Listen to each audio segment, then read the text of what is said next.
authors Emily Murdoch, Cara Maxwell, and Tracy Sumner with us. Tracy, it's nice to meet you. It's our first time.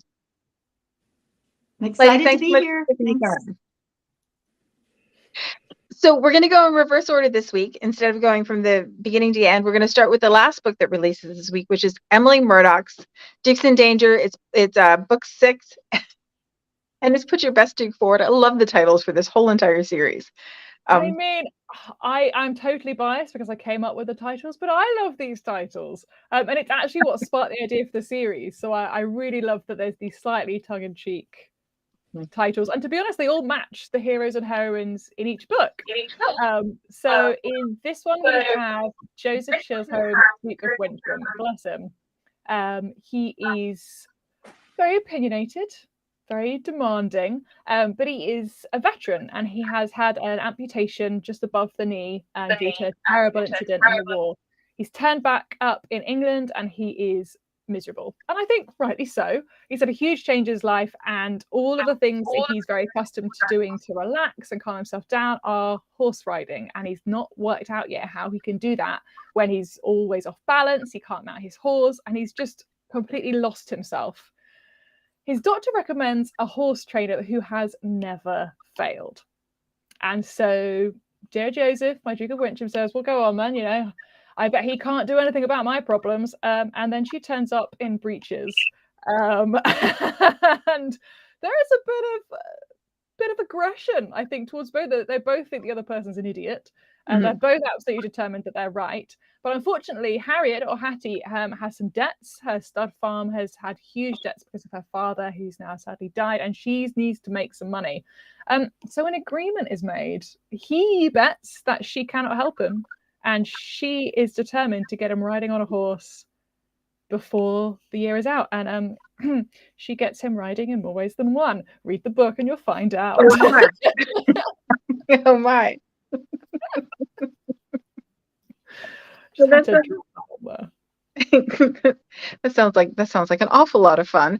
And I love that they both think that they're right. I think it's so much fun when neither one will back down and they have to. Hattie was such a fun character to write because I am not a horse girl. I'm not a horse girl. I had to get in touch with horse gals and horse guys to kind of make sure that I could get as much detail in there as possible while making it easy for someone who's not a horse gal or a horse guy to enjoy it. But she knows her stuff. She is an expert. She is renowned. And there's a reason that she's recommended by, the doctor. But Joseph's a duke. He is never been disagreed with. No one's ever told him no. He's always had the money and the resources and the connections to do whatever he wants. And so there's a huge amount of sparks flying with these two people who absolutely know that they're correct and are absolutely determined to make the other person look like an idiot. And of course, they both succeed. Well, it sounds like so much fun. And this is an incredibly long-running series, right? So we have lots more dangerous. We have lots more out there in the world, and we have lots more to come. So this is book 6 of 12. What's really important to note is that you can drop into the series at any point. So each book is a standalone in itself. Each book has its own happily ever after, and each book you are introduced to those characters at the beginning of that book. So if you've never read anything of mine, don't worry, come on in. You're very welcome. Start with book 6. It's on offer. It's 99 cents. Please get it now because the price will go up. But you can read it all in order. And there is a very small subplot that you do see pop up in every book. So you do get an extra level of enjoyment if you read them in order, but you don't need to by any stretch of the imagination. So yeah, there are 7 books out in the world, 6 out, and then 7th on pre-order, and they've got titles like Strike While the Duke is Hot and The Duke is Mightier Than the Sword, and Every Duke Has His Price. They're fun and they're joyful and they're incredibly sizzling hot. So if that's your jam, then I think this is a series for you. That is my jam. Well, it might be. It is. Incredibly sizzling hot works for me. So the next book that we had to release this week is Cara Maxwell's book, and it's The Spinster's Last Stand, and it's book 3 in the Ladies' Nights series. Cara, can you tell us a little bit about that one? So I'm sort of pitching the premise in my mind of this book as like a Regency Sound of Music. Oh. From the standpoint of, right, you have a hero who is a war veteran. He has lost his wife. He's very he's a veteran of Waterloo. He's used to having his way. Um, and he has no idea what to do with his children. They're unruly. They've done awful things to their governesses. He can't keep a governess. There may even be a scene with a whistle involved, right? And then you have on the other side a governess coming in who has no idea what she's doing. Ethelreda McGovern, she is a lady knight. That is her identity. She doesn't like children. She doesn't do with children. But her job, her quest is to go off and be a governess for these kids, and out why Sir George, why he is embroiled in this side plot with a French assassin, right? And so what does he know about Waterloo? What happened at Waterloo? He has some PTSD surrounding this. Like, her job is to figure out what's going on while also being a governess, and she doesn't like kids. And he's, there's going to be that scene where he tries to summon her with a whistle, and she's like, oh, heck no. And so she's wonderful. She's fierce. Red has been the heroine that keeps coming up for people, that everyone says, I can't wait to read her story. I can't wait to read her story, from the first 2 books. So she is plus size, which I love. Is try to like write that really realistically, and I just think there's like nothing hotter than a hero who is like so into her curves. And so that's really exciting. She also carries an umbrella or parasol with a sword inside of it, so that's going to be get her into trouble sometimes, right? Because she's determined to hold on to lady knight, but she's also posing as a governess. So it's lots of fun. The kids cause lots of shenanigans as kids, and ultimately they are going to find each other. And I was really in like a Sound of Music ethos for this book, and like thinking of those iconic moments from that movie that really resonated with me. Not the gazebo, and I'm just like, there's a version of that. So I really think that this book is a lot of fun, and it moves the plot along in the Lady Knights towards book 4. Awesome. Well, it sounds like so much fun, and I love the idea of a Regency Sound of Music. I mean, because you can't have the Sound of Music too many times. That's right. It's perfect. And then we get one more Lady Knight. Is that right? Yes. So the last book is The Last Refuge of a Scoundrel. It's an age gap. Silver Fox right on the cover. It's my favorite cover series. And it's going to bring all 4 Lady Knights together at the end to wrap things up. So I'm really excited for it. Oh, wonderful. Wonderful. It sounds like so much fun. So, and then the last book that we had releasing this week, which was actually the first book we had releasing this week, is Tracy. I know it's a lot. It's Tracy's book. Yeah. Which is The Lion Who Loves Me. This is my first time writing with Dragonblade. I've been talking to Kat for a little bit of time, and I sort of knew her back in the olden days in the trad world. And so I stepped into the Lion's Den shared world, which I had to do a lot of research, which was a lot of reading. So I read a bunch of the novellas and have some friends that write out, Alexa Aston and others that I sort of read a lot of their things too, to sort of get a feel for the world. And it was funny because I guess like when I'd finished writing for another series, and I guess like that book was kind of a little bit, like it was stressful in a way. And so when I came into this one, it was all fun for me. I used tropes I like an injured hero, a social, society gap and class distinction, I'm not a total enemies to lovers, but this definitely has a little bit of, it has that. So I went in and it was just fun for me. I, I had a great feel for the world, the Lions Den world. And for some reason, when I started writing it, Bessie Dove Lyon, who, if you guys know, if you read it or have written for it, she's kind of the connector. And I actually have her a little bit more than some books do without creating too much of a persona for her or anything. But I do have the hero who's, Griffin, and I call him Griff Beckett, and he's a Viscount. And I have him as actually her deceased husband. It's this guy is his nephew. And so it's Oh, kind of cool. a distant relationship. Yeah. And so this sort of came out. So he has seen her without the veil.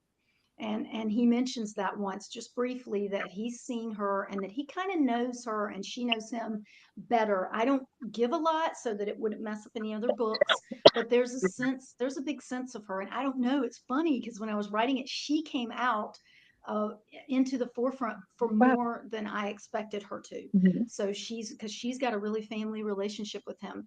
So he's a Viscount, kind of a little bit. He's had some troubled past too. So there's definitely, I never write a character. I'm pretty angsty writer for Mhm. characters while there's a lot of witty banter, like think the Thin Man. So I love the witty banter and I'm very steamy. So I kind of went with that. So he's a little devil may care even with this wounded past. And of course needs someone to help him financially. And it's really a lot due to his brother, a younger brother who he's trying to take care of, who has ruined their finances, blah, blah, blah. So in steps Bessie DeVline, and because she loves him, and she never comes out and says, I love him, but he's her family, and she does. She has this woman that she has a lot of care for too, who's Wilhelmina Wright. She's not a lady, but her father helped Bessie Dove Lyon when she was trying to start the Lion's Den. So she feels also a connection to this girl, hence putting them together. Well, he misses the wedding. That's on the first page. He misses the wedding. And they don't know No each other way. well, and there's no love yet. Yeah, it's a little kidnapping situation. Then the next scene goes into him being detained by being tied to a chair in a rookery warehouse, because I love the rookery guys. Anyway, so he's detained and he feels terrible about it. And when he gets back to kind of apologizing to her, there's the wounded hero, and I bring that in, and she has to help him. And then it's a little forced proximity and witty banter ensues. But it was a lot of fun to write. I just had a review, and she said she hit it so perfectly. I don't know if you guys are going to know these, but that it was moonlighting / Remington Steele. And Oh, I'm yeah, telling you, yeah.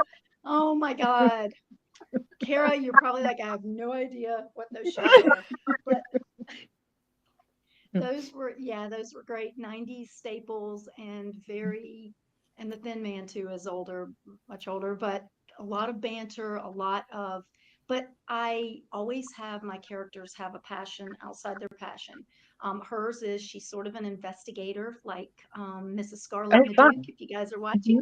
Yeah. Love Scarlet and the Duke. And she's kind of got that going on. And part of her reason for marrying is just so she has a husband and she can do what she wants and lives behind the scenes because she has money. Bad, low level, low blood money, but she's got money. And she's very independent and not for everyone. And that's why Bessie Dove Lyon puts them together, because she thinks she needs someone special because she's such a fierce personality, and she thinks her nephew Griff can do it. And it's Wilhelmina, Willie, and Griff. And so I like everyone to have a passion. So I have my heroines usually have some kind of employment. That's her thing. He's got a passion, and also a passion to just get his family on the straight and narrow. He's honorable, even if he's a scallywag kind of. So so it was really a lot of fun to write. And I will tell you, every novel I write is not like that.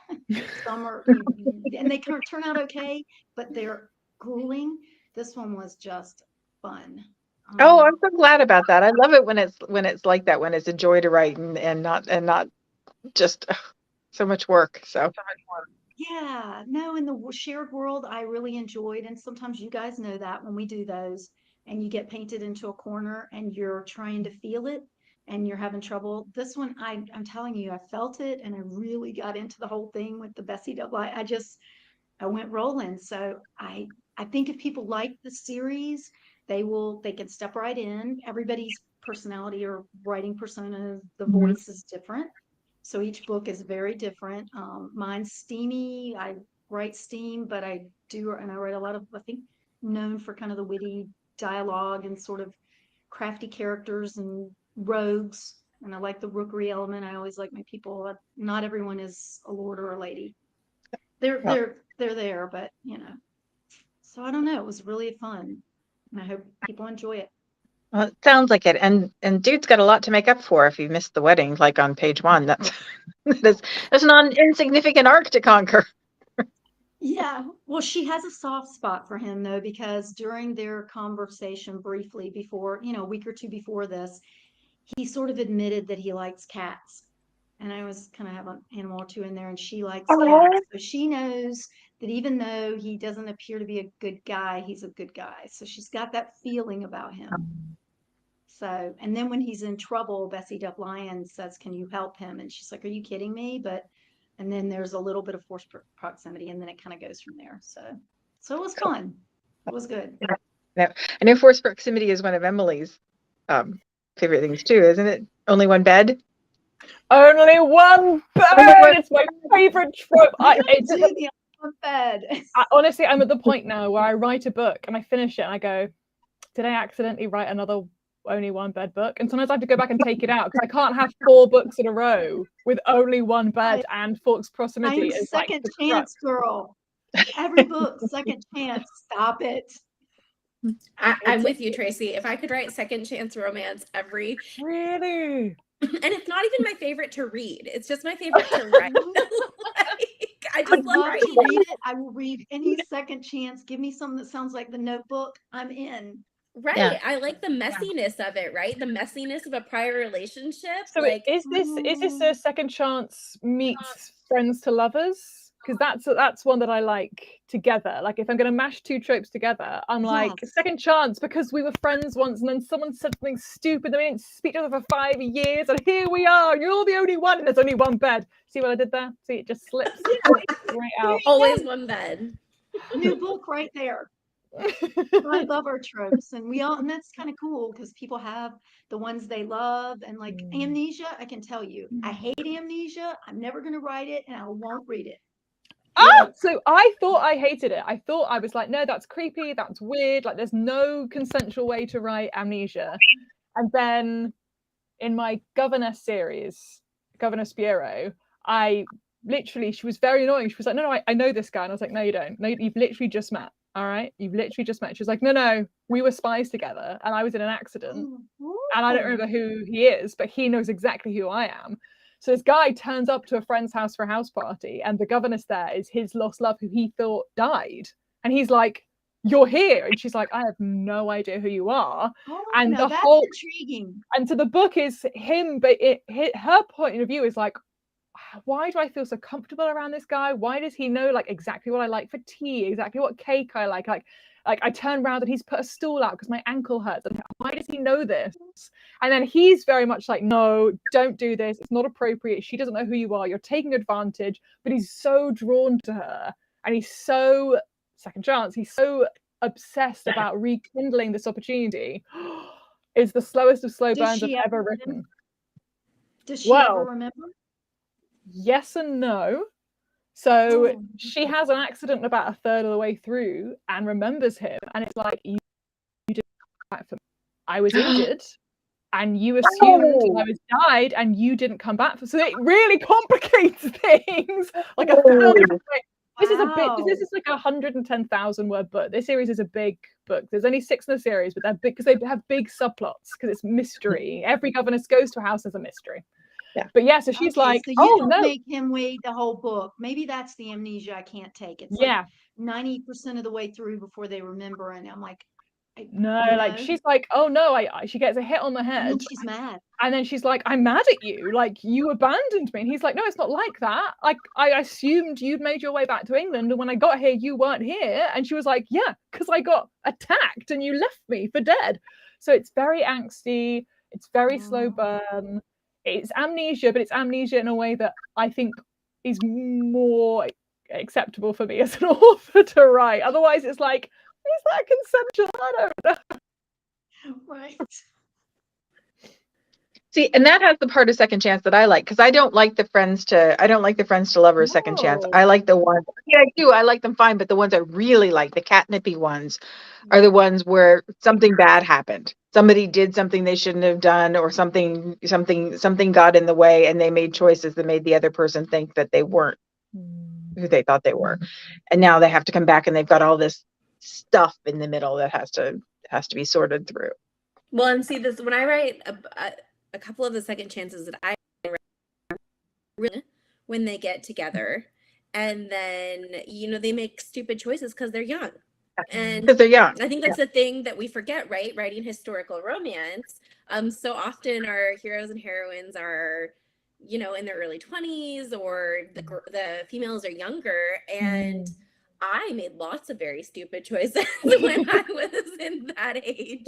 And so I just think it's really beautiful, right? To like see people come back, 10 years later in their 20s or 30s, and they're the people, but they've also grown and finding the things that really resonated with each other back then, and then finding the new things. I just think that's really cool. So I'm drawn to it again and again. And I can't write every book a second chance. or can you? Or can I, right? Yeah, I should just write a whole I mean, second chance romances. Well, like second chance, okay, like if I have to say the ones I love are more of, and I think I've done it, like I know I've done it. I Stutches for sure. I can think of multiples that it's a big brother's best friend. She loved him, and then so it's second chance in the way that one person was into the other person, and the other person just thought, oh, and I just did a spin on it in this little cute novella, Kiss the Rake Hello. And like he was in love with her, and she was 5 years older, and she was always like, oh, he's just the kid next door, Duke's brother, whatever. But yeah, I like those. I like it where one person is really, and then of course when they see them again, they're just all beautiful and grown up, and I don't know. Oh, I love to look at things like too. I love the oblivious friends to lovers. I love when one of them is like gormless and not seeing it at all. Yes. And they're like, I like someone very close to me. I feel very close to this person. And they're like, oh, you should talk to them about it. And I'm like, yes, I should. I should talk. I love that dynamic. I had that in Always the Best Friend, which is my first Dragonblade series, where my heroines got a twin brother and it's his best friend, and so that they were always a trio as kids, and then she has to go and be a lady because her brother's a duke, so she's a lady whatever, and she's literally like at his wedding, and the guy that she loves, the best friend, is the best man, and she's a bridesmaid, and it literally opens with her being like, wouldn't it be nice if two people who really cared about each other and who knew each other really well and could just get married. Like, they don't have to be in love with each other, because that would be ridiculous, wouldn't it? He's like, yeah, you know what? I should do that. And he wanders off, and she's like, no, me, I'm the one. Marry me. That's chapter 1. Okay. So we talked about favorite tropes and things, and I think one of the things that makes tropes so powerful is the reader's expectation. Like, I know if you say second chance, what I'm going to get. I know if you say brother's best friend, what I'm going to get. I know if you say secret baby, what I'm going to get. And I like the idea. I think one of the things that we like about romance is that we know what kind of ride we're taking. Like, when you get on the ride, about where it's going to go, and the joy is in figuring out different twists and turns as you get there, and then you get to do all the emotional stuff. But we were talking a little bit earlier before we came on about covers, and I think covers are one of the things too that gives you like that reader's expectation. They tell you what you're going to get, and we love our cover designers. We love Kim Killian and Dar Albert to do our covers, and they're gorgeous. But we were talking about like old school romance covers versus new, and we're starting to see a shift towards illustrated covers in the industry. So I'm wondering if you guys have some that you particularly love, something that you're drawn to the same way you're drawn to tropes, something that for you is the catnip to your romantic heart. I mean, if it's a setback that I stole off my mom's bookshelf in the 90s, that's one. Yeah. I could probably like grab like 5 of them off my shelf right now. Yeah, we do Step Back. You guys are a part of, I know Cara is, Step Back Saturday on Instagram. Mhm. So if you haven't done it, just this Saturday, just take a look or even just search for the hashtag Step Back Saturday. And we post, I don't do it every Saturday, but I do it a lot. And we post step backs from that time. And I'm actually doing step backs in my entire Duchess Society series and League of Lords. And it's definitely not the same kind of thing because, you know, the good old print stuff. I mean, but it's pretty cool, and they really look like they have something, and I'm just sort of want to promote that. But I love, like Kara's saying, the old school, like where you look at some of those from like the 80s and the 90s, some of them are ridiculous. They're on marble stairs, you know, they're on the back of a horse almost. I mean, it's so great. I just want us to get back to like having these covers that we like and we think represent, if we write steamy, and that then we're able to promote them and not have somebody, you know, I've had my account banned on Facebook because of my, it's crazy. I think what's really fascinating is that, and I'm a 90s kid, so I grew up with those being the books of my mom and my grandma, and I was like, I'm just gonna borrow this dictionary. Oh, look, what are the books I picked up from the shelf? Oh, well, never mind, off I go. And so I kind of grew up with it as the previous generations. And I think what's really fascinating is that everything comes back round. Like, literally, don't throw out any of your clothes, people, because give it 10 years, it'll be fashionable again, I promise you. There are people that are kind of in their teens, in their 20s, some early 30s, who've never really seen this because their parents just happen not to read historical romance. And they're seeing these covers and they're going, on a horse, on a mountain, with thunder and lightning in the background, and somehow he lost his shirt. Sign me up for that. And I say, good for them. Yes, when people ask what kind of books I write, depending on their age, you can tell like what they say. Is it a bodice ripper? Is it like a Fabio cover? And I once had someone actually pull out like a picture of themselves with Fabio to show me to be like this. I met Fabio, and I was like, yes, he was on every Joanna Lindsay cover I ever read. One of the most fun things about HRR is the cover models show up, and when the boys come into the ballroom, I mean, it's just it's lovely, and they're such sweethearts. So, you know. Yeah, I'm sorry. we have the one guy that everybody keeps using. What's his name? I'm thinking Howard, but that's not it. And every time we're all using him now, and every time you use him on a cover, somebody says, "Oh, it's what's his name?" And he's on a bazillion covers. I've had Kim Killian do my covers too, and he's this guy, and they're like, "Oh yes, that's him." They all know these guys' names. But I think there's also, like, I don't know if it was very late 90s or very early 90s, or maybe a bit of a crossover of the object. So you'd have like a feather on a rib, on like silk, and then you'd have like a mask, a courtesan mask on silk, and then you have like a fountain pen on silk. And I do wonder whether that will eventually swing back round again, because I haven't seen a lot of it. But it's really like bold, and you can use great color with those. And so I think we'll probably see those in about 5 years when people go, okay, bodice ribbons, clinch covers, we've kind of redone our doing of them. What's the next thing we want to redo? And I think object covers will probably be it. Yeah. It'll be interesting to see something that step back a lot, right? Sorry, Tracy? The object covers, a lot of those had a step back though. You know, like, so that object, and then you opened and you got your heat on the inside. Yeah. Bettina Kron, am I pronouncing that right? I don't know. She had a bunch of those. Yeah, a ton of those. It'll be interesting to see what happens. But in the meantime, we are very, very, very grateful for our cover designers, and I love every time I get the pre-order link and I get the cover and the graphic. It's always like a little extra exciting in the beginning, because I think you all see the whole series a lot faster than I do. I just get up for pre-order. So awesome. Well, ladies, it was delightful to talk to you today. I appreciate you taking the time. This is always fun to do. And Tracy, it was really nice to meet you. I'm glad that you enjoyed. You too. Welcome to the family. I feel like we should have cookie with potluck or something. Thanks for the time. Thank you Thanks so for much. the time to talk. And I'll pop the links for the books in the comments. If you haven't gotten them, you can get them right away. Dragonblade books are the very best deal, pre-order and release. You don't get a better deal than 99 cents for hours of entertainment. That's just, that is just the best deal there is.